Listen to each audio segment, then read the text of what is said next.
নমস্কার, জ্যোতিষে নবজাগরণ অনুষ্ঠানে আপনাদের প্রত্যেককে স্বাগত। আপনাদের সঙ্গে দেখা হয় বৃহস্পতিবার রাত 10:30 এবং রোববার দুপুর 3:10। মোবাইল নাম্বার খোলা। আপনারা প্রচুর মানুষ ফোন করেন। রাত 11টা থেকে 11:30 বৃহস্পতিবার ফ্রি কনসালটেন্সি টাইম, আর রোববার অনুষ্ঠানের পর যথারীতি আবার 3:30 থেকে 4:30 1 ঘন্টা ফ্রি কনসালটেন্সি টাইম। আপনারা বহু মানুষ ফোন করেন এবং এই মানুষটি বই পড়া জ্যোতিষ নয়, তিনি কিন্তু রীতিমতো রিসার্চ করেছেন, রিসার্চ ওয়ার্ক এবং তার গবেষণা কেন্দ্র এবং গবেষণা এখনও চলছে। অনেক কিছু বিষয় নিয়ে, জ্যোতিষ নিয়ে গবেষণা চলছে এবং সেই একদম অ্যানালাইসিসগুলো আমাদের সামনে তুলে ধরেন। কি রেজাল্ট, কি পাচ্ছেন গবেষণার থেকে, সব মানুষের সামনে তুলে ধরেন অনুষ্ঠানের মাধ্যমে। আলাপ করাবো সেই অবশ্যই স্বনামধন্য ব্যক্তিত্ব, আপনারা চেনেন তাকে, তিনি উপস্থিত আমাদের মধ্যে, ইন্দ্ররাজ প্রিয়ম।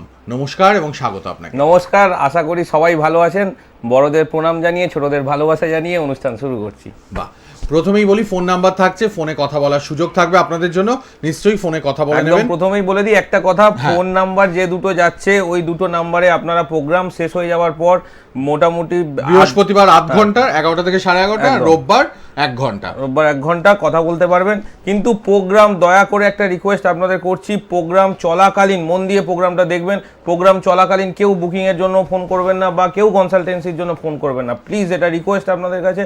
প্রোগ্রাম শেষ হলে 1 ঘন্টা আমার সাথে আপনারা ফ্রি কনসালটেন্সি করতে পারবেন। একটা করে প্রশ্ন নিয়ে চলে আসবেন, আমি উত্তর দেব। কিন্তু দয়া করে প্রোগ্রাম চলাকালীন কেউ ফোন করবেন না, কেউ বুকিং করাবার জন্য ফোন করবেন না বা কনসালটেন্সির জন্য ফোন করবেন না। শেষ হবে তারপর আপনারা ফোন করা শুরু করবেন। অনেক রিসার্চ হচ্ছে, অনেক কিছু আপনারা প্র্যাকটিক্যালি দেখেছেন, জেনেছেন। প্রথমেই জানবো মানুষ কিভাবে হেল্প পায় অ্যাস্ট্রোলজারের কাছ থেকে। হ্যাঁ, এই সম্পর্কে আমাদের বহুদিন রিসার্চ চলছে আমাদের জ্যোতিষ নিয়ে, এবং আমি সবসময় বলি আমি একা নই, আমাদের টিম এবং আমাদের সাথে যুক্ত কিছু সিনিয়র অ্যাস্ট্রোলজার, আমাদের কয়েকজন সিনিয়র কিছু স্যার, টিচার এবং বিদেশের কিছু অ্যাস্ট্রোলজার, যেমন আমেরিকান ফেডারেশন অফ অ্যাস্ট্রোলজার্সের কিছু অ্যাস্ট্রোলজার্স এবং ব্রিটিশ অ্যাসোসিয়েশন ফর বৈদিক অ্যাস্ট্রোলজির কিছু অ্যাস্ট্রোলজার নিয়মিত আমাদের সাথে ইন্টারনেটে যুক্ত থাকেন এবং আমাদের গবেষণালব্ধ যে সিদ্ধান্তগুলো আমরাও সেগুলো মেল করি, ওনাদের কাছে পাঠাই। সেগুলো ওনারা কিছু কিছু ক্ষেত্রে স্বীকৃতি দেন এবং কিছু কিছু ক্ষেত্রে আমাদের বলেন যে এই জায়গাগুলো তোমাদের আরেকটু দেখতে হবে। তো এইভাবে আমরা দীর্ঘদিন ধরে রাস্তায় নেমে গবেষণা করছি। আগেও বলেছি কিভাবে আমরা রাস্তায় নেমে মানুষের বাড়ি বাড়ি গিয়ে এবং মানুষের কাছে গিয়ে কিভাবে তাদের হরোস্কোপ কালেক্ট করে তাদের হাতের ছবি নিয়ে কিভাবে আমরা এই জ্যোতিষ সাবজেক্টকে এগিয়ে নিয়ে যেতে চাইছি এবং কিভাবে প্রতিকার পদ্ধতি আমরা নতুন নতুন করে একদম বাস্তবের সাথে আধুনিক প্রতিকার পদ্ধতি এবং আধুনিক বিচার পদ্ধতির মাধ্যমে মানুষকে উপকার দিয়ে আসছি। এই সম্পর্কে একটা ছোট্ট গল্প সব্যসাচী যখন রিকোয়েস্ট করেছে যে জ্যোতিষ কিভাবে মানুষকে হেল্প করতে পারে, আমি অবশ্যই বলবো। আগে বহুবার এই গল্প বলেছি অনেক জায়গায়, এবং যারা শোনেননি তাদের জন্য মন দিয়ে একদম মন দিয়ে শুনুন। একটা ধরুন একটা কাঠ চেরাইয়ের কারখানা আছে, আপনি ধরুন একটা কাঠ চেরাইয়ের কারখানা, সেখানে একজন মালিক আছে এবং তার আন্ডারে 5-6 জন কর্মচারী কাজ করে। তো সেখানে একজন কর্মচারী নতুন রিক্রুট করেছেন মালিক, এবং সেখানে দেখা যাচ্ছে যে যে লোককে রিক্রুট করেছেন সেই লোকটি প্রথম দিন যেদিন জয়েন করলো সেদিন দেখা গেল সে 1 ঘন্টা বা টাইমে সে 2টো কাঠ চেরাই করে ফেললো। এবং এইভাবে দেখা যাচ্ছে হিসাব করে সে যতটুকু টাইম কাজ করছে সকাল থেকে দুপুর অবধি, সে মোটামুটি একদিনে 20টা গাছের গুঁড়ি চেরাই করে ফেলে। এইভাবে চলছে কিন্তু 10 দিন পর দেখা গেল সেই লোকটি একই পরিমাণ পরিশ্রম করছে, একই পরিমাণ টাইম দিচ্ছে, কিন্তু তার পরিশ্রমের রেজাল্ট ক্রমশ কমতে থাকছে। সে 20টি গুঁড়ি যেখানে চেরাই করতো সেটি 15টিতে নেমে এলো। তারপরে আরও 10 দিন পর দেখা যাচ্ছে সেই 15টি গুঁড়ি যে চেরাই করছিল একই টাইমে একই পরিশ্রম করে, সেই লোকটি মানে একই পরিশ্রম করছে কিন্তু তার কর্মক্ষমতা সে প্রয়োগ করার পরেও ফল পাচ্ছে কম, কারণ তার গুঁড়ি চেরাইয়ের সংখ্যা 15 থেকে 10-এ নেমে এলো। তো মালিক বলল যে কি হলো ব্যাপারটা, যে তুমি তো যখন জয়েন করলে একদিনে তো 20টা গুঁড়ি চেরাই করতে, সেখানে 20 দিনের পর তোমার 10টা গুঁড়ি চেরাই কমে গেল, ব্যাপারটা কি? তো সেও বললো, দাদা আমি তো বুঝতে পারছি না কি হলো ব্যাপারটা, যে আমি তো একই পরিশ্রম করছি, সবই ঠিক আছে, কিন্তু আমি প্রথম দিনের থেকে আমার রেজাল্ট কমে যাচ্ছে।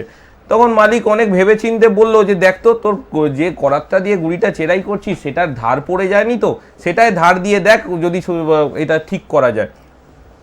তখন সেই কর্মচারীটি দেখা গেল করাতটিতে ধার দিল এবং করাতটিতে ধার দেওয়ার পর সে যেমন 20টি গুড়ি চেরাই দিয়ে শুরু করেছিল, সে আবার 20টি গুড়ি চেরাই সে করতে সক্ষম হলো।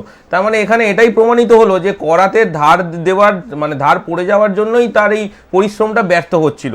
এবং এই মালিক যে কাজটি করলেন, যেটাকে বুদ্ধি দিলেন করাতটি ধার দিয়ে দেখ হয়তো আগের জায়গায় আবার ফিরে আসবি, সেই কাজটাই কিন্তু একজন অ্যাস্ট্রোলজার করতে পারে আপনার জীবনে।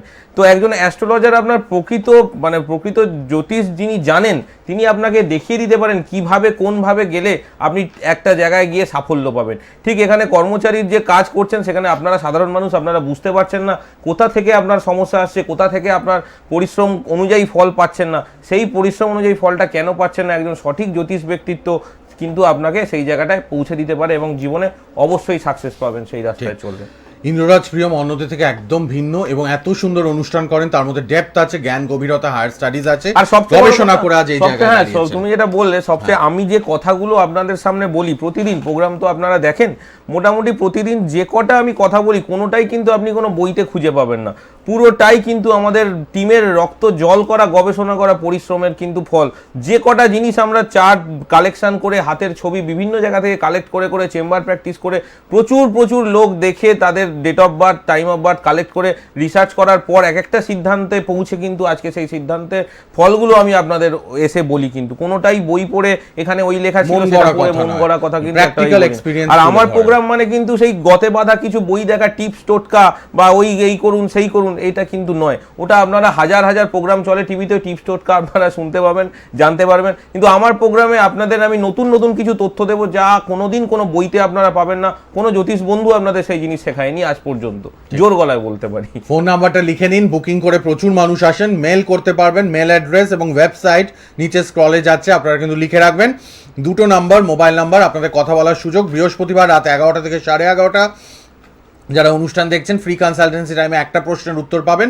আর রোববার দিন দুপুর 3:30 থেকে 4:30 দুটোই অনুষ্ঠানের পর আপনারা দুটো টাইম দেওয়া হয়েছে ফ্রি কনসালটেন্সি টাইম। বৃহস্পতিবার রাত 10:30 অনুষ্ঠান, রোববার দুপুর 3:10। কিন্তু দয়া করে প্রোগ্রাম চলাকালীন কেউ ফোন করবেন না, প্রোগ্রাম শেষ হয়ে যাওয়ার পর 1 ঘন্টা আপনারা ফ্রি কনসালটেন্সি পাবেন, একটা করে প্রশ্ন নিয়ে চলে আসবেন, অবশ্যই আমি উত্তর দেবো। ঠিক, আপনার চেম্বারে 3টে বৈশিষ্ট্য রয়েছে, general chamber, speciality chamber, super speciality chamber.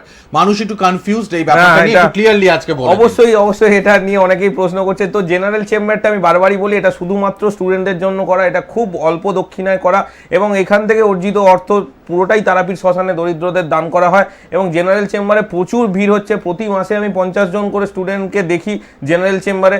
তো প্রচণ্ড ভিড় হওয়ার জন্য আপনারা সবাই জেনারেল চেম্বারে আসতে চাইবেন না, এটা খুব মুশকিল হয়ে যাচ্ছে, চেম্বারে এত ভিড়, কোনো চেম্বারে লোক জায়গা দেওয়া যাচ্ছে না, জেনারেল চেম্বারে এত বেশি ভিড় হচ্ছে। আপনারা যারা মোটামুটি স্পেশালিটি চেম্বারে বা সুপার স্পেশালিটি চেম্বারে দেখাতে চাইবেন তারা দেখাতে পারেন। তো স্পেশালিটি চেম্বারে মূলত ওয়েস্টার্ন পামিস্ট্রি, যেটা আমি হাতে ছক তৈরি করে থাকি, সেটা পাবেন এবং তার সাথে হরোস্কোপ বিচার ওটাও পাবেন।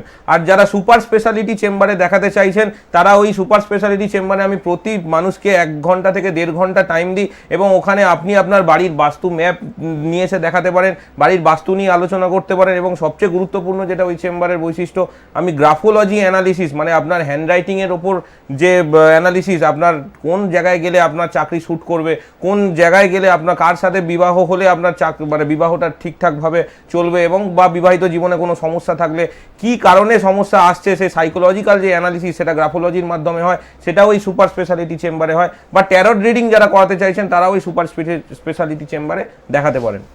আজকে মূলত যে বিষয়টা নিয়ে আপনার কাছে জানবো, মানুষের অনেকেরই এই সমস্যাটা আছে, বিয়ের সমস্যা, বিয়ে হতে সমস্যা, বিয়ের পরে বিবাহিত জীবনেও সমস্যা, বিশেষ করে বিয়ে হতে সমস্যা মেটানোর জন্য এখন অনেক কিছু আছে, বিভিন্ন বিবাহিত জীবনে সমস্যা, মানে বিয়ে হওয়ার আগে বিভিন্ন রকম আমরা আজকাল জিনিসপত্র মানে বিভিন্ন ওয়েবসাইট শাদি.com এটা সেটা বিভিন্ন রকমের ম্যাট্রিমনি সংস্থা আছে বা পেপার বিজ্ঞাপন আছে, বিয়েটা আজকাল কোনো ব্যাপার না, চাইলে হয়, ঠিক আছে।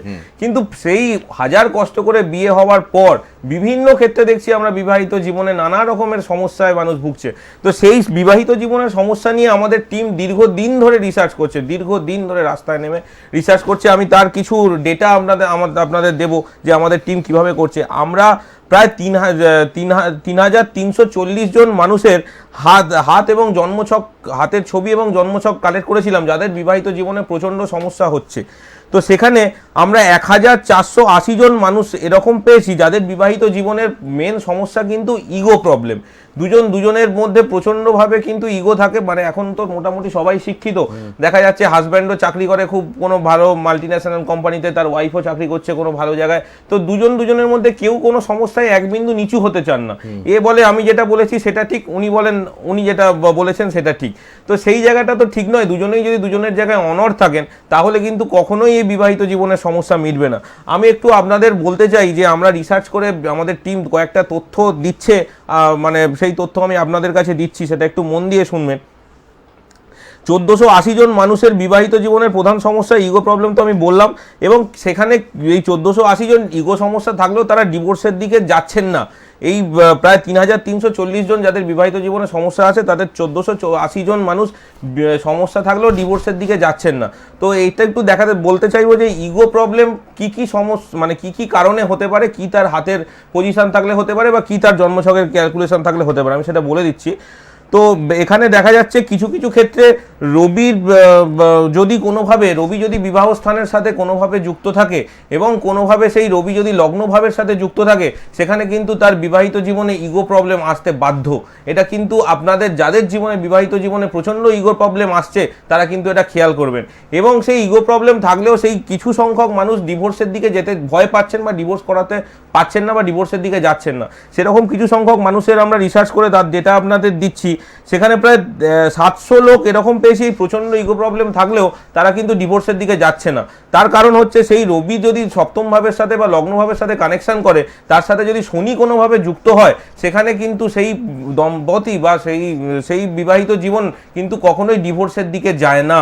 কারণ শনি আমরা জানি খুব দুঃখ দেয়, কষ্ট দেয়, কিন্তু সেখানে কিন্তু বিচ্ছেদ আলটিমেটলি হয় না। যদি কোনোভাবে দ্বাদশ ভাব বা কোনোভাবে মঙ্গল যদি না কানেকশন আসে, সেখানে কিন্তু পুরোপুরি বিচ্ছেদের জায়গাটা কিন্তু ধরা যায় না। এটা কিন্তু আমাদের টিমের দীর্ঘদিন বহু মানুষের যাদের বিবাহিত জীবনে প্রচণ্ড সমস্যা আসছে তাদের চার্ট এবং হাতের ছবি নিয়ে রিসার্চ করে আমরা এই জায়গায় কিন্তু পৌঁছেছি। তো সেখানে বারবারই আমরা এটাও দেখতে বলবো যে একটু হাতেও আমি দেখিয়ে দিই, যাদের বিবাহ রেখাটি খুব মোটা, একটু দেখে নেবো, যাদের বিবাহ রেখাটি খুব মোটা এবং তার সাথে রবি রেখা এসে বিবাহ রেখাকে ছেদ করে চলে গেছে, একটু দর্শক বন্ধুদের দেখাতে চাইছি যে বিবাহ রেখাটি যার খুব মোটা এবং রবি রেখা এসে বিবাহ রেখাকে ছেদ করে চলে গেছে, তাদের জীবনে ইগো প্রবলেম আসতে বাধ্য এবং আসবেই, এবং সেই ইগো প্রবলেম কিন্তু ডিভোর্সের দিকেও যেতে পারে যদি কিনা এই রাহুর স্থানে বা মঙ্গলের স্থানে কোনো কাটাকুটি বা কোনো ক্রস থাকে, তাহলে কিন্তু এই বিবাহিত জীবন কিন্তু ডিভোর্সের দিকে যেতে বাধ্য। এবং এই বিবাহ রেখা যদি হাতে একাধিক থাকে এবং সবকটাই যদি খুব মোটার দিকে থাকে, দুটো ধরুন হাতে বিবাহ রেখা আছে এবং দুটোই খুব মোটা, এবং রবি রেখা সেই বিবাহ রেখা একটু বেশি বড় এবং রবি রেখা এসে সেই বিবাহ রেখাকে এইভাবে কেটে দিয়ে গেছে, তাহলে কিন্তু সেই বিবাহিত জীবনে ইগো সমস্যার জন্য ডাইভোর্স হতে বাধ্য। এবং এই রকম যদি কানেকশন আপনাদের চার্টে বা হাতে হয়ে থাকে, তো বিবাহিত জীবনে আপনারা সমস্যায় ভুগবেন। এবং তার জন্য আপনারা কিন্তু আগে থেকে এসে এই জন্মছক বা এই হাতের রেখার কাউন্সিলিং যদি আপনারা করাতে পারেন প্রপার ওয়েতে, এবং কিছু আমাদের